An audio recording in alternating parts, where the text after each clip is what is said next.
ഉൽപ്പത്തി പുസ്തകം അദ്ധ്യായം 24. ഇസഹാക്കും റെബെക്കായും. അബ്രാഹത്തിന് പ്രായമേറെയായി. കർത്താവ് എല്ലാ കാര്യങ്ങളിലും അവനെ അനുഗ്രഹിച്ചു. അവൻ തൻ്റെ എല്ലാ വസ്തുക്കളുടെയും മേൽനോട്ടക്കാരനും തൻ്റെ ഭവനത്തിലെ ഏറ്റവും പ്രായം കൂടിയവനുമായ വേലക്കാരനെ വിളിച്ചു പറഞ്ഞു, നിന്റെ കൈ എൻ്റെ തുടയുടെ കീഴെ വയ്ക്കുക. ഞാൻ പാർക്കുന്ന ഈ നാട്ടിലെ കാനാന്യരുടെ പെൺമക്കളിൽ നിന്ന് എൻ്റെ മകന് ഭാര്യയെ തിരഞ്ഞെടുക്കുകയില്ലെന്ന് ആകാശത്തിൻ്റെയും ഭൂമിയുടെയും ദൈവമായ കർത്താവിൻ്റെ നാമത്തിൽ നിന്നെക്കൊണ്ട് ഞാൻ സത്യം ചെയ്യിക്കും. എൻ്റെ നാട്ടിൽ എൻ്റെ ചാർച്ചക്കാരുടെ അടുക്കൽ പോയി അവരിൽ നിന്ന് എൻ്റെ മകൻ ഇസഹാക്കിന് ഭാര്യയെ കണ്ടുപിടിക്കണം. അപ്പോൾ ദാസൻ ചോദിച്ചു, ആ സ്ത്രീക്ക് എന്നോടുകൂടെ ഈ നാട്ടിലേക്ക് പോരാൻ ഇഷ്ടമില്ലെങ്കിലോ? അങ്ങ് വിട്ടുപോകുന്ന നാട്ടിലേക്ക് അങ്ങയുടെ മകനെ ഞാൻ കൊണ്ടുപോകണമോ? അബ്രാഹാം പറഞ്ഞു, എൻ്റെ മകനെ അങ്ങോട്ട് കൊണ്ടുപോകരുത്. എൻ്റെ പിതാവിൻ്റെ വീട്ടിൽ നിന്നും ചാർച്ചക്കാരിൽ നിന്നും എന്നെ പുറത്തു കൊണ്ടുവന്നവനും എന്നോട് സംസാരിച്ചവനും നിൻ്റെ സന്തതികൾക്ക് ഈ ഭൂമി ഞാൻ തരുമെന്ന് വാഗ്ദാനം ചെയ്തവനുമായ ആകാശത്തിൻ്റെ ദൈവമായ കർത്താവ് തൻ്റെ ദൂതനെ നിനക്ക് മുമ്പേ അയക്കും. നീ അവിടെ നിന്ന് എൻ്റെ മകന് ഒരു ഭാര്യയെ കണ്ടെത്തുകയും ചെയ്യും. എന്നാൽ ആ സ്ത്രീക്ക് നിന്നോടുകൂടെ പോരാൻ ഇഷ്ടമില്ലെങ്കിൽ എൻ്റെ ഈ ശപഥത്തിൽ നിന്ന് നീ വിമുക്തനാണ്. എൻ്റെ മകൻ അങ്ങോട്ട് തിരികെ കൊണ്ടുപോകരുതെന്ന് മാത്രം. തൻ്റെ യജമാനായ അബ്രാഹത്തിൻ്റെ തുടയ്ക്ക് കീഴെ കൈവച്ച് ഭൃത്യൻ സത്യം ചെയ്തു. അനന്തരം ഭൃത്യൻ യജമാനൻ്റെ ഒട്ടകങ്ങളിൽ 10 എണ്ണവും വിലപിടിപ്പുള്ള ധാരാളം വസ്തുക്കളുമായി പുറപ്പെട്ടു. അവൻ മെസോപ്പൊട്ടാമിയയിൽ നാഹോറിൻ്റെ നഗരത്തിലെത്തി. വൈകുന്നേരം സ്ത്രീകൾ വെള്ളം കോരാൻ വരുന്ന സമയത്ത് അവൻ ഒട്ടകങ്ങളെ പട്ടണത്തിന് വെളിയിൽ വെള്ളമുള്ള ഒരു കിണറിനടുത്ത് നിർത്തി.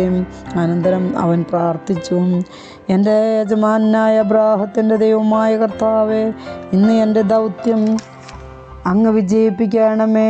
എൻ്റെ യജമാനൻ്റെ മേൽ കനിയണമേ.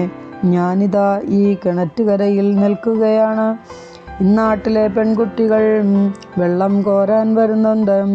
നിന്റെ കുടം താഴ്ത്തിത്തരുക, ഞാൻ കുടിക്കട്ടെ എന്ന് പറയുമ്പോൾ ഇതാ കുടിച്ചുകൊള്ളുക. നിങ്ങളുടെ ഒട്ടകങ്ങൾക്കും ഞാൻ വെള്ളം കോരിത്തരാം എന്ന് പറയുന്ന ഒരു പെൺകുട്ടിയായിരിക്കട്ടെ അങ്ങയുടെ ദാസനായ ഇസഹാക്കിനത് അങ്ങ് നിശ്ചയിച്ചിരിക്കുന്നവൾ. അങ്ങ് എൻ്റെ യജമാനനോട് നിരന്തരമായ കാരുണ്യം കാണിച്ചിരിക്കുന്നുവെന്ന് അതുവഴി ഞാൻ മനസ്സിലാക്കും. അവൻ ഇത് പറഞ്ഞു തീരും മുമ്പ് തോളിൽ കുടവുമായി റെബെക്ക വെള്ളം കോരാൻ വന്നു. അവൾ അബ്രാഹത്തിൻ്റെ സഹോദരൻ നാഹോറിന് ഭാര്യ മിൽക്കായിലുണ്ടായ മകനായ ബെത്തുവേലിൻ്റെ മകളായിരുന്നു.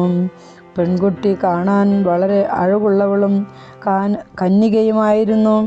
അവൾ കിണറ്റിങ്കലേക്ക് ഇറങ്ങി കുടം നിറച്ച് കയറി വന്നു. അബ്രാഹത്തിൻ്റെ ഭൃത്യൻ അപ്പോൾ അവളുടെ അടുത്തേക്ക് ഓടിച്ചെന്ന് പറഞ്ഞു, ദയവായി നിന്റെ കുടത്തിൽ നിന്ന് കുറച്ച് വെള്ളം കുടിക്കാൻ തരിക പ്രഭോ. കുടിച്ചാലും. അവൾ പറഞ്ഞു. തിടുക്കത്തിൽ കുടം താഴ്ത്തിപ്പിടിച്ച് അവൾ അവന് കുടിക്കാൻ കൊടുത്തു. കുടിച്ചു കഴിഞ്ഞപ്പോൾ അവൾ പറഞ്ഞു, അങ്ങയുടെ ഒട്ടകങ്ങൾക്കും കുടിക്കാൻ ഞാൻ വെള്ളം കോരിക്കൊടുക്കാം. അവൾ വേഗം കുടത്തിലെ വെള്ളം തൊട്ടിയിലൊഴിച്ച് വീണ്ടും വെള്ളം കോരാൻ കിണറ്റിങ്കലേക്ക് ഓടി. ഒട്ടകങ്ങൾക്കെല്ലാം വെള്ളം കോരി കൊടുത്തു. തൻ്റെ യാത്ര കർത്താവ് ശുഭമാക്കിയോ ഇല്ലയോ എന്നറിയാൻ അവൻ നിശബ്ദനായി അവളെ തന്നെ നോക്കി നിന്നു. ഒട്ടകങ്ങൾ കുടിച്ചു കഴിഞ്ഞപ്പോൾ അവൻ 1/2 ഷേക്കൽ തൂക്കമുള്ള ഒരു സ്വർണ്ണമോതിരവും 10 ഷേക്കൽ തൂക്കമുള്ള 2 പൊൻവളകളും അവൾക്ക് നൽകിക്കൊണ്ട് പറഞ്ഞു, നീ ആരുടെ മകളാണെന്ന് ദയവായി എന്നോട് പറയുക. നിന്റെ പിതാവിൻ്റെ ഭവനത്തിൽ ഞങ്ങൾക്ക് രാത്രി കഴിക്കാൻ ഇടം കാണുമോ? അവൾ പറഞ്ഞു, നാഹോറിന് മിൽക്കായിൽ ജനിച്ച ബെത്തുവേലിൻ്റെ മകളാണ് ഞാൻ. അവൾ തുടർന്ന് പറഞ്ഞു, ഞങ്ങൾക്ക് കാലിത്തീറ്റയും കച്ചിയും വേണ്ടുവോളമുണ്ട്, താമസിക്കാൻ മുറിയുമുണ്ട്. അവൻ തലകുനിച്ച് കർത്താവിനെ ആരാധിച്ചു കൊണ്ട് പറഞ്ഞു, എൻ്റെ യജമാനായ അബ്രാഹത്തിൻ്റെ ദൈവമായ കർത്താവ് വാഴ്ത്തപ്പെട്ടവൻ. തൻ്റെ കാരുണ്യവും വിശ്വസ്തതയും അവിടുന്ന് അവനിൽ നിന്ന് പിൻവലിച്ചിട്ടില്ല. എൻ്റെ യജമാനൻ്റെ ചാർച്ചക്കാരുടെ വീട്ടിലേക്ക് അവിടുന്ന് എന്നെ നയിക്കുകയും ചെയ്തിരിക്കുന്നു. പെൺകുട്ടി ഓടിച്ചെന്ന് അമ്മയുടെ വീട്ടുകാരെ വിവരമറിയിച്ചു. റെബേക്കായ്ക്ക് ലാബാൻ എന്നു പേരുള്ള ഒരു സഹോദരനുണ്ടായിരുന്നു. അവനുടനെ കിണറ്റുകരയിൽ ആ മനുഷ്യൻ്റെ അടുത്തേക്ക് ഓടിച്ചെന്നു. മോതിരവും വളകളും സഹോദരിയുടെ കൈകളിൽ കാണുകയും ആ മനുഷ്യൻ ഇങ്ങനെ എന്നോട് സംസാരിച്ചു എന്ന് അവൾ പറഞ്ഞത് കേൾക്കുകയും ചെയ്തപ്പോൾ ലാബാൻ അവൻ്റെ അടുത്തേക്ക് ചെന്നു. അവനെപ്പോഴും കിണറ്റുകരയിൽ ഒട്ടകങ്ങളുടെ അടുത്ത് നിൽക്കുകയായിരുന്നു. ലാബാൻ പറഞ്ഞു, കർത്താവിനാൽ അനുഗ്രഹിക്കപ്പെട്ടവനെ, വരിക, എന്താണ് പുറത്തു നിൽക്കുന്നത്? ഞാൻ വീണ്ടും ഒട്ടകങ്ങൾക്കുള്ള സ്ഥലവും ഒരുക്കിയിട്ടുണ്ട്. അവൻ വീട്ടിലേക്ക് കയറി. ലാബാൻ ഒട്ടകങ്ങളുടെ ജീനി അഴിച്ചുമാറ്റി തീറ്റിയും കച്ചിയും കൊടുത്തു. അവൻ കൂടെയുണ്ടായിരുന്നവർക്കും കാൽ കഴുകാൻ വെള്ളവും കൊടുത്തു. അവന് ഭക്ഷണം വിളമ്പി. എന്നാൽ അവൻ പറഞ്ഞു, വന്ന കാര്യം പറയാതെ താൻ ഭക്ഷണം കഴിക്കില്ല, പറഞ്ഞുകൊള്ളുക. ലാബാൻ സമ്മതിച്ചു. അവൻ പറഞ്ഞു, ഞാൻ അബ്രാഹത്തിൻ്റെ ഭൃത്യനാണ്. കർത്താവ് എൻ്റെ യജമാനനെ സമൃദ്ധമായി അനുഗ്രഹിച്ചിരിക്കുന്നു. അവൻ സമ്പന്നനാണ്. ആടും മാടും പൊന്നും വെള്ളിയും വേലക്കാരും ഒട്ടകങ്ങളും കഴുതകളും അവിടുന്ന് അവന് കൊടുത്തിരിക്കുന്നു. യജമാനൻ്റെ ഭാര്യ സാറ വൃദ്ധയായപ്പോൾ അവന് അവളിൽ ഒരു പുത്രൻ ജനിച്ചു. തനിക്കുള്ളതൊക്കെ യജമാനൻ അവന് കൊടുത്തിരിക്കുന്നത്. എൻ്റെ യജമാനൻ എന്നെക്കൊണ്ട് ഒരു സത്യം ചെയ്യിച്ചു. ഞാൻ പാർക്കുന്ന കാനാൻകാരുടെ നാട്ടിൽ നിന്ന് എൻ്റെ മകന് നീ ഒരു വധുവിനെ തിരഞ്ഞെടുക്കരുത്. മറിച്ച് നീ എൻ്റെ പിതാവിൻ്റെ നാട്ടിൽ എൻ്റെ ചാർച്ചക്കാരുടെ അടുത്ത് പോയി എൻ്റെ മകൻ ഒരു ഭാര്യയെ കണ്ടുപിടിക്കണം. ഞാൻ ചോദിച്ചു, ഒരു വേള പെൺകുട്ടി എൻ്റെ കൂടെ വന്നില്ലെങ്കിലോ? അവൻ എന്നോട് പറഞ്ഞു, ഞാൻ സേവിക്കുന്ന കർത്താവ് തൻ്റെ ദൂതനെ നിൻ്റെ മുൻപാകെ അയച്ച് നിൻ്റെ വഴി ശുഭമാക്കും. എൻ്റെ പിതാവിൻ്റെ വീട്ടിൽ നിന്ന്, എൻ്റെ ചാർച്ചക്കാരിൽ നിന്ന് നീ എൻ്റെ മകനെ ഒരു വധുവിനെ തിരഞ്ഞെടുക്കും. എൻ്റെ ചാർച്ചക്കാരുടെ അടുത്ത് ചെല്ലുമ്പോൾ പ്രതിജ്ഞയിൽ നിന്ന് നീ വിമുക്തനാകും. അവർ പെൺകുട്ടിയെ നിനക്ക് വിട്ടു തന്നില്ലെങ്കിലും പ്രതിജ്ഞയിൽ നിന്ന് നീ വിമുക്തനായിരിക്കും. ഞാൻ കിണറ്റുകരയിൽ വന്നപ്പോൾ ഇങ്ങനെ പ്രാർത്ഥിച്ചു, എൻ്റെ യജമാനായ അബ്രാഹത്തിൻ്റെ ദൈവമായ കർത്താവേ, ഞാൻ ഇറങ്ങി പുറപ്പെട്ടിരിക്കുന്ന കാര്യം അങ്ങ് ഇപ്പോൾ ശുഭമാക്കണമേ. ഇതാ ഞാൻ ഈ കിണറ്റിൻകര നിൽക്കും.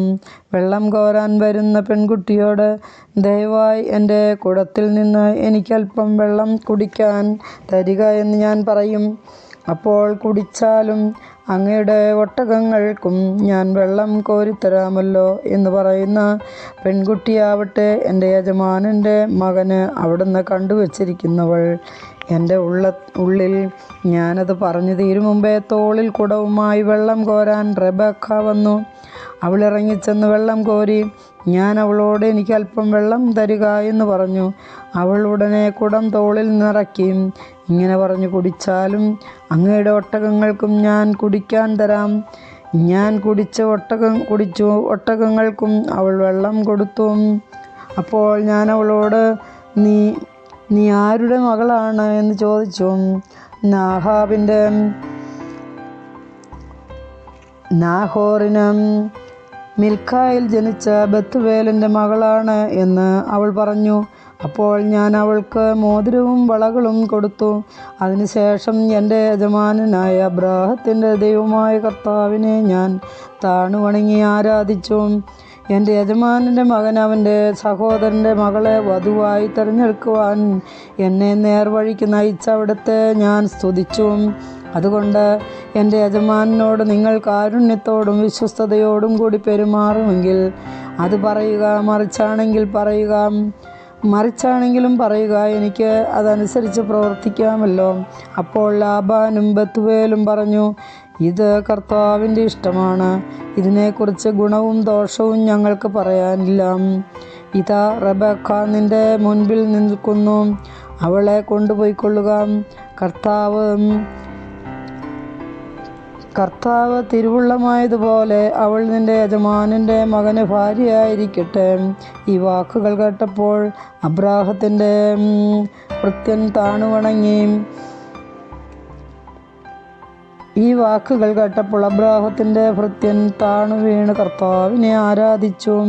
അനന്തരം അവൻ പൊന്നും വെള്ളിയും കൊണ്ടുള്ള ആഭരണങ്ങളും വസ്ത്രങ്ങളും എടുത്ത് റെബേക്കായ്ക്ക് കൊടുത്തു. അവളുടെ സഹോദരനും അമ്മയ്ക്കും വിലപിടിപ്പുള്ള സമ്മാനങ്ങളും അവൻ കൊടുത്തു. അവനും കൂടെയുണ്ടായിരുന്നവരും ഭക്ഷിക്കുകയും പാനം ചെയ്യുകയും ആ രാത്രി അവിടെ ചെലവഴിക്കുകയും ചെയ്തു.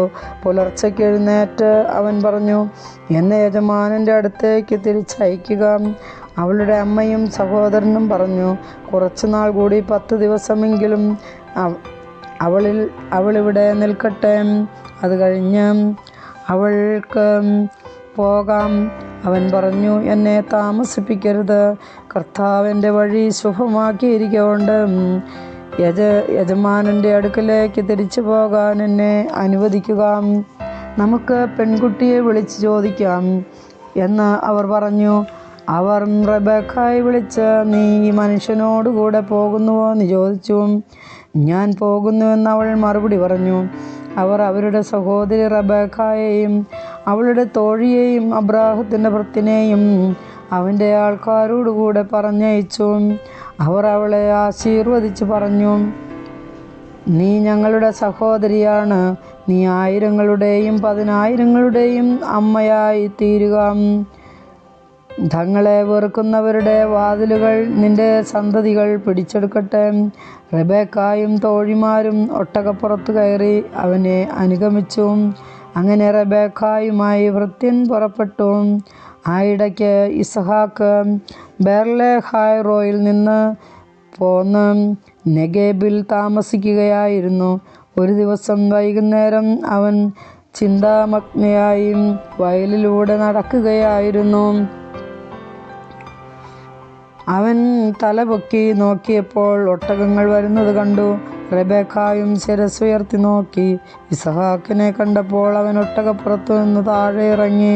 അവൾ ഭൃത്യനോട് ചോദിച്ചു, അങ്ങകലെ പാടത്തുകൂടി നമ്മുടെ നേരെ നടന്നു വരുന്ന മനുഷ്യനാരാണ്?